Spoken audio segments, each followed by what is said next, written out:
Hello les loups, c'est Mas Coach Masseur. Aujourd'hui on va avoir une nouvelle vidéo pour voir si le port du masque est une atteinte à la liberté ou non. Donc on va dévier un petit peu de la minceur parce que c'est un thème qui nous intéresse tous. On est tous obligés de porter le masque. Et aujourd'hui cette question revient fréquemment. De plus on me l'a posée via ma page Facebook et j'aimerais répondre à cette question qui est plutôt complexe avec une réponse détaillée en vidéo. Donc je suis plutôt quelqu'un à cheval sur la protection des libertés. Et pour répondre à cette question, il faut rappeler deux conséquences logique des libertés. C'est d'une, la responsabilité qui vient avec la liberté, et de deux, l'empiètement sur la liberté des autres. Plus vous avez de liberté, plus vous avez de responsabilités. Même si ces responsabilités ne sont pas forcément écrites noir sur blanc. Par exemple, les couteaux sont légaux en France, pourtant ils sont aussi des armes redoutables. Vous avez la liberté d'en faire usage pour votre cuisine ou pour couper des aliments, mais c'est votre responsabilité de faire un usage raisonnable et de ne pas planter un coup de couteau à votre voisin ou à vos amis.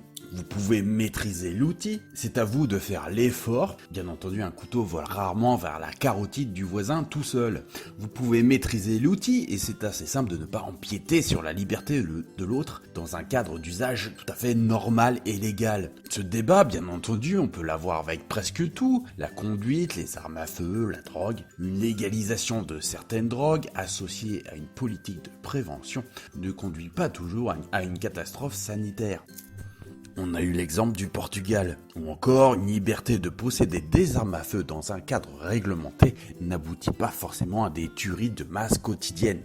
Donc on a le cas de la Suisse, alors qu'aux États-Unis c'est très mal géré. Les usages responsables et qui n'empiètent pas sur la vie des autres peuvent facilement bénéficier d'une certaine liberté, même avec des choses a priori dangereuses. Imaginons si vous viviez dans un pays où le code de la route n'existe pas, est-ce que ça veut vraiment dire qu'on peut faire ce que l'on veut ? Je pense très loin de là. Et on roulerait même beaucoup plus lentement.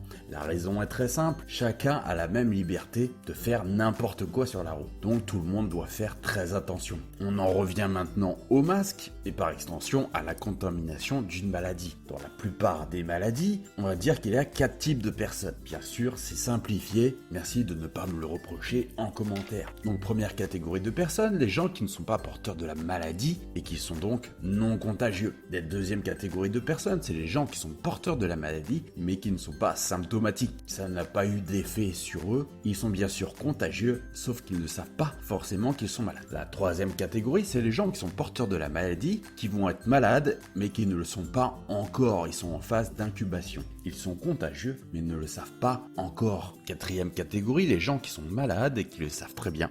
Ils sont aussi contagieux. Dans les cas 2 et 3, il y a peu de chances que vous sachiez que vous êtes malade. Et si vous ne vous sentez pas malade, il y a peu de chances que vous alliez volontairement vous faire tester, sauf en cas de besoin. Dans le cas 1, vous ne pouvez pas affirmer à 100% que vous n'êtes pas malade sans test, donc vous pourriez très bien être dans le cas 2 ou 3 sans le savoir. En France, il y a environ 3300 cas officiels bien entendu, par million d'habitants. Pour simplifier, on va dire qu'il y en a 3 fois plus puisque bien sûr, beaucoup n'ont pas été détectés. Donc on va considérer que 99% de la population sont dans les cas 1, 2 et 3. En gros, à part ceux qui ont eu le Covid récemment et ceux qui viennent de se faire tester, personne ne sait s'il est porteur ou non. Un virus comme le corona n'est pas comme un couteau ou une voiture. Si vous ne savez pas que vous êtes porteur, vous ne pouvez pas faire grand chose pour éviter la contamination possible des autres. Vous avez beau vous concentrer, articuler, parler lentement, si des fluides doivent sortir de votre bouche, ils le feront. Ce n'est pas parce que votre œil ne les voit pas qu'ils n'existent pas. Vous ne pouvez pas facilement faire un bon usage de votre corps sur un virus de ce type qui se transmet par la salive, la sueur et les fluides.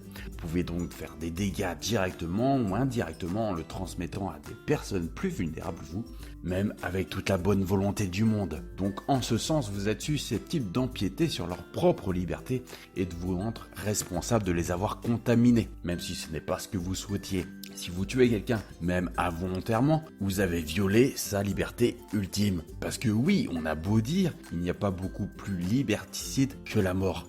Si vous êtes vraiment attaché à votre liberté, alors soyez responsable. Et être responsable lorsqu'un virus potentiellement mortel qui se transmet par les voies respiratoires est en circulation, c'est de porter un masque. Et donc de limiter les contacts avec les autres. Le port du masque n'a rien à voir avec votre liberté individuelle. Le port du masque devrait être automatique pour tout citoyen qui a un minimum de considération pour ses semblables. Lorsqu'il est lui-même malade ou lorsqu'une pandémie se répand. Le gouvernement ne devrait même pas avoir à faire de loi pour un sujet aussi débile. Ça devrait être un réflexe normal. Le fait que le gouvernement français y soit contraint et qu'en plus ça fasse débat en dit long sur la connerie, la diarrhée mentale du français de base. Et très franchement, dans ces conditions, le gouvernement a bien eu raison d'en faire une loi.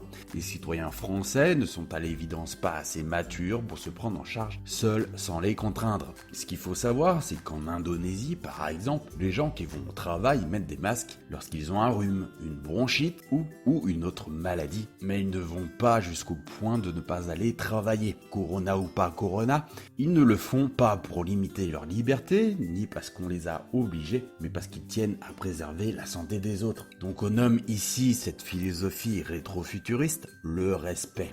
Je veux bien entendre que certaines personnes très fragiles ne sont pas en état de porter un masque. Très franchement, ça concerne combien de personnes ?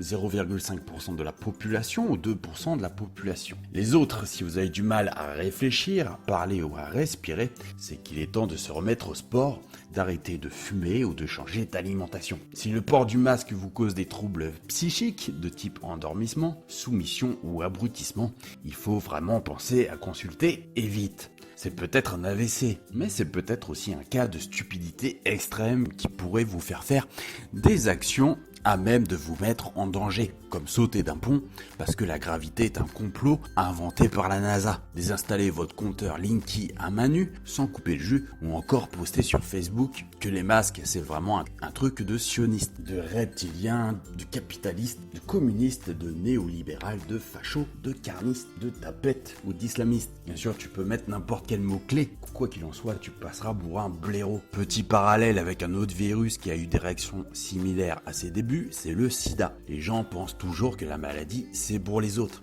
Le sida, c'est un truc de gay, le sida, c'est un truc de drogué. Si quelqu'un avait le sida, je le verrais, je suis pas con. Il m'a dit qu'il l'avait pas, c'est que c'est sans doute vrai. Plusieurs personnes finissent en tôle parce qu'elles avaient eu des rapports non protégés sans indiquer à leur partenaire qu'elles étaient porteuses du VIH, tout en le sachant pertinemment. D'autres sont morts parce que leur partenaire avait caché certaines cachotteries extra-conjugales, était devenu porteur et avait à son tour contaminé sa femme ou son mari. Je vous laisse imaginer 2 secondes l'injustice que vous ressentez quand ça vous tombe dessus. Pour le Covid, c'est pas différent. Imaginez que vous avez tout bien fait et quelqu'un décide de ne pas porter le masque. Tous postillonnent sur vous, sur vos enfants, votre partenaire et ils finissent intubés à l'hosto. C'est pas très réjouissant. De quoi vous donner envie de faire une utilisation hors du cadre classique de votre couteau pour le coup. En attendant mieux, un vaccin ou un traitement, le masque, c'est la nouvelle capote de votre bouche et de votre nez. Ça n'a aucun rapport avec votre liberté, mais ça a plus à voir avec votre responsabilité et votre respect des autres pour limiter les risques de quelque chose que vous ne pouvez pas fondamentalement contrôler. Voilà, c'était Mascoche Minceur, je vous dis à bientôt pour une prochaine vidéo. N'hésitez pas à faire un tour sur mon site dans fatatacoaching.info, je vous donnerai gratuitement mes 50 meilleurs conseils minceur. N'hésite pas à me laisser tes questions en commentaire, j'essaierai d'y répondre le mieux possible. Voilà, je te remercie, je te dis à bientôt pour une nouvelle vidéo. Bye.